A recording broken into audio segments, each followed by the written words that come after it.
आपको अब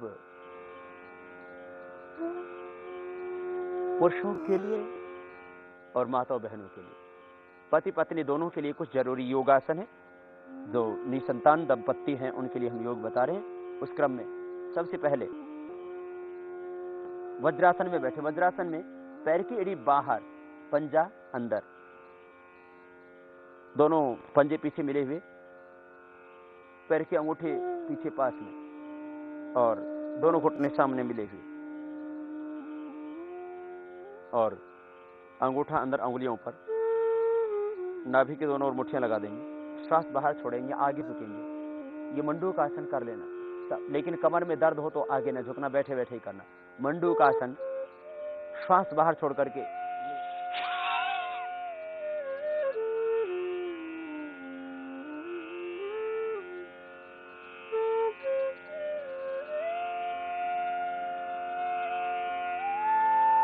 फिर ऊपर उठेंगे।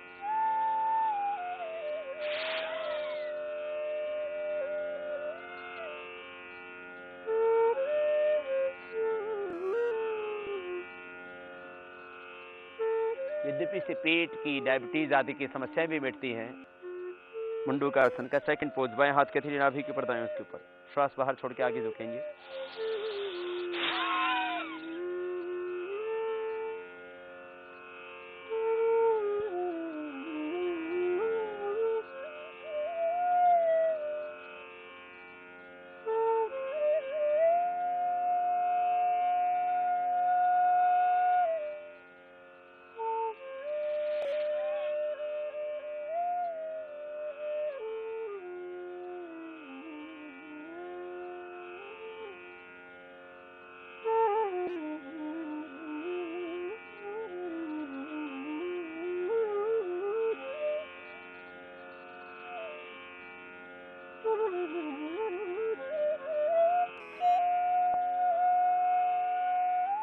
ये मंडूक आसन 3 से 5 बार किया जा सकता है। और शशकासन, दोनों हाथ घुटनों के ऊपर, श्वास अंदर भरते हाथ ऊपर उठाएंगे और श्वास छोड़ते आगे झुक जाएंगे। इससे डिप्रेशन, स्ट्रेस, तनाव भी कम होगा और यौन रोगों में भी विशेष लाभ होगा।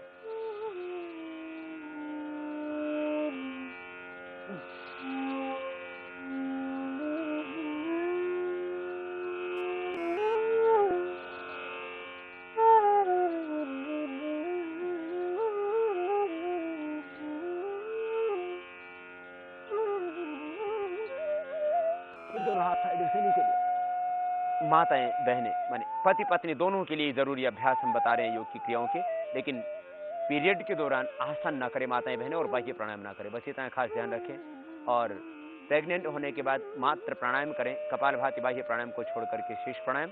उसके लिए हमने एक विशेष प्रोग्राम ही बनाया हुआ है, उसका अनुसरण करें। शेष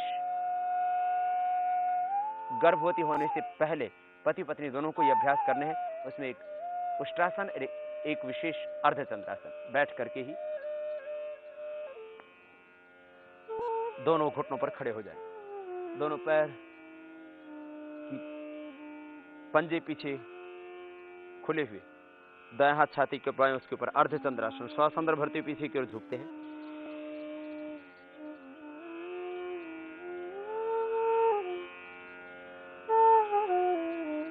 और श्वास छोड़ते हुए वापस आ जाते हैं।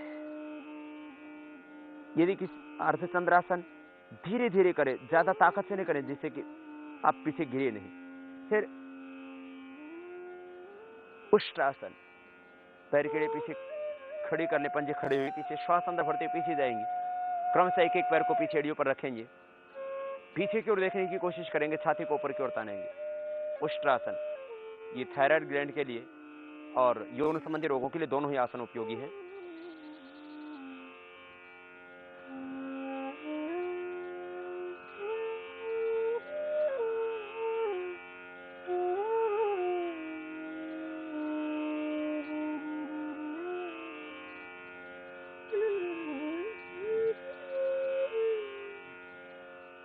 और आराम से बैठ जाए। ये दो आसन बैठ के धीरे धीरे कर। जरूरी कुछ आसन लेट करके, सर्वांगासन, हलासन और कंधरासन, माताओं बहनों के लिए भी और भाइयों के लिए भी, पति पत्नी दोनों करें।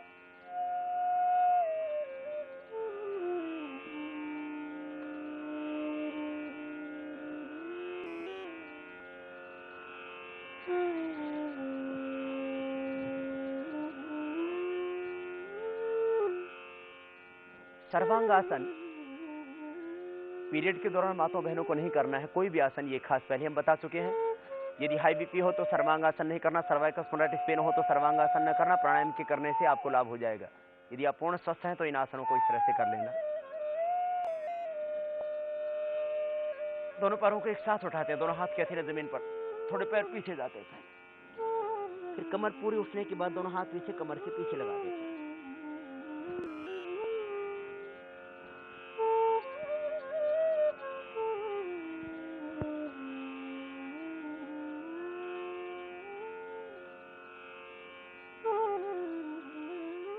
कंधों पर और सिर पर पूरा भार, शरीर पूरा सीधा, पंजे ऊपर तने हुए, श्वास की गति सामान्य, श्वास इसमें चलते रहेंगे, घुटने भी सीधे। वापस आते वक्त धीरे धीरे पैरों को थोड़ा सा सिर की ओर झुकाते हैं, फिर हाथ हटा लेते हैं। पहले कमर को सीधा करते हैं, बाद में धीरे धीरे पैर भी नीचे ले आते हैं। सर्वांगासन 1-2 मिनट से प्रारंभ करके 5 मिनट तक इसको करना। इससे यौन संबंधी समस्याएं भी दूर होंगी, आंखों की ज्योति अच्छी रहेगी, बालों की समस्या नहीं रहेगी, कमजोरी नहीं रहेगी, सारी समस्याओं का समाधान। बचपन से ही किया जाए तो फिर पूरी जिंदगी भर कोई रोग ही नहीं होगा। सर्वांगासन के बाद फिर हलासन। ये दोनों ही अभ्यास पिट्यूटरी ग्लैंड और थायराइड ग्लैंड को स्वस्थ बनाने के लिए और यौन संबंधी रोगों को मिटाने के लिए बहुत जरूरी है। धीरे धीरे पैरों को उठाया, घुटने सीधे ही और सिर के पीछे टिका दिया पैरों।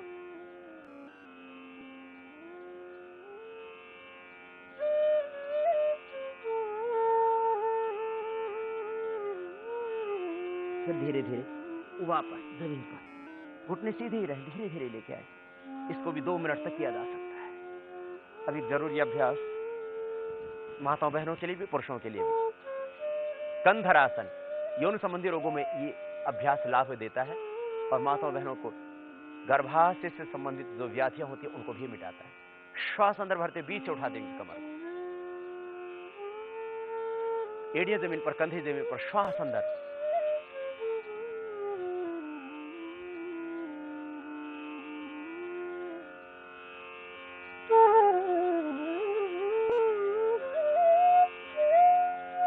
श्वास अंदर ही रोक के रखते जब तक ऊपर रहते, फिर धीरे धीरे नीचे आते हैं, श्वास छोड़ते हुए।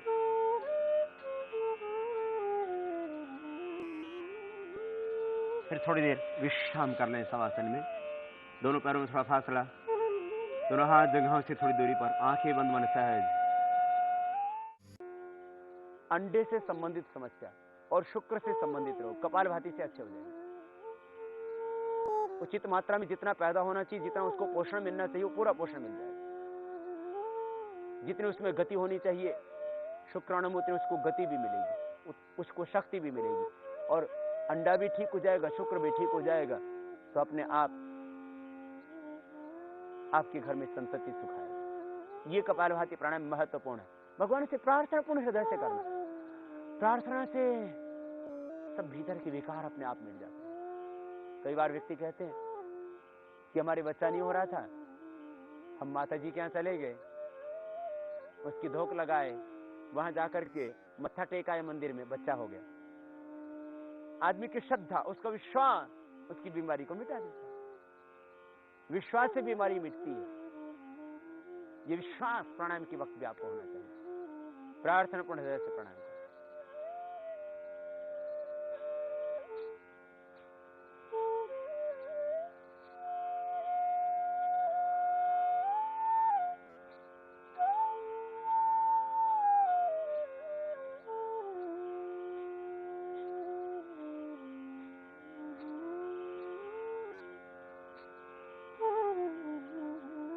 इस तरह से मध्यम गति, मध्यम शक्ति के साथ ये कपालभाति प्राणायाम 5 मिनट, 10 मिनट, फिर 15 मिनट करना, 20 मिनट तक भी कर सकते हैं आप।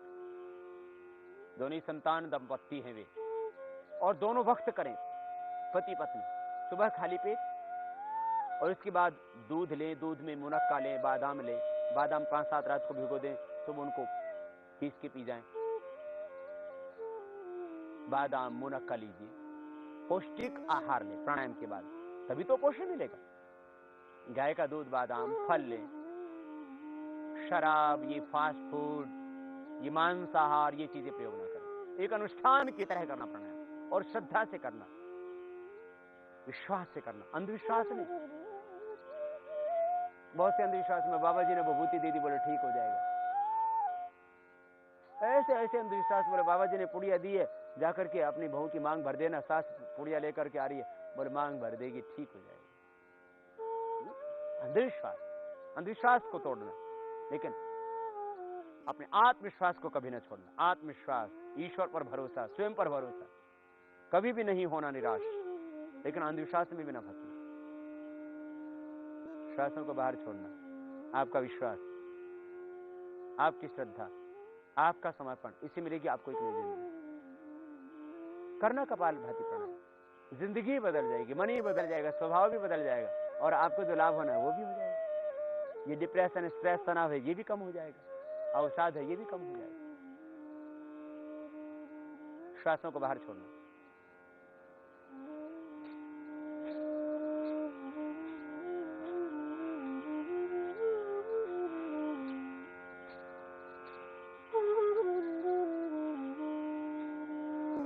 ये कपालभाति प्राणायाम मध्यम गति, मध्यम शक्ति के साथ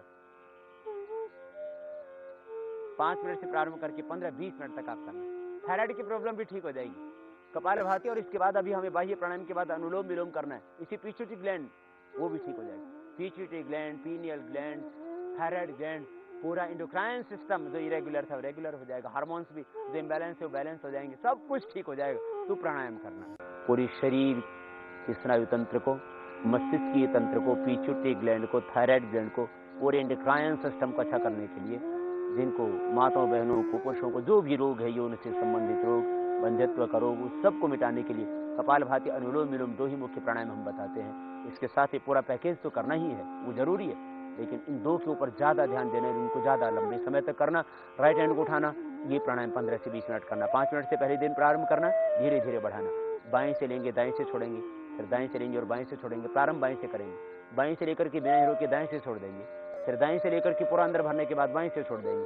पूरी श्रद्धा के साथ करना, अष्ट चक्रों का ध्यान करना, भगवान का ध्यान करना।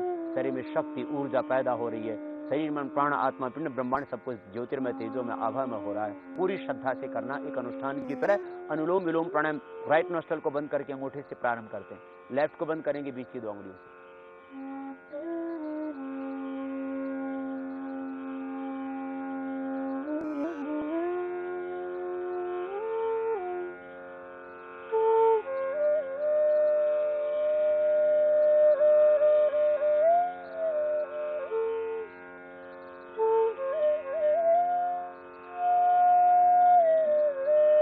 श्वास फेफड़ों में भरना गहरा, पेट में नहीं भरना।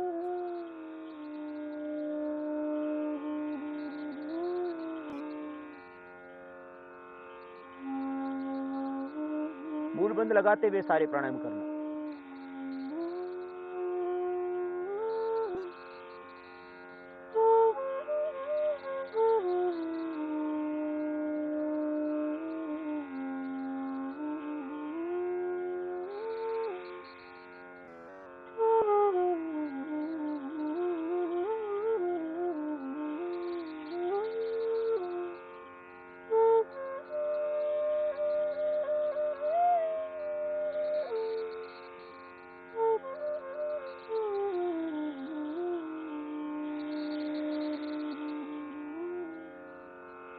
इस तरह से सहज होकर के, पूरी श्रद्धा से, पवित्र संकल्प के साथ इस प्राणायाम को करना।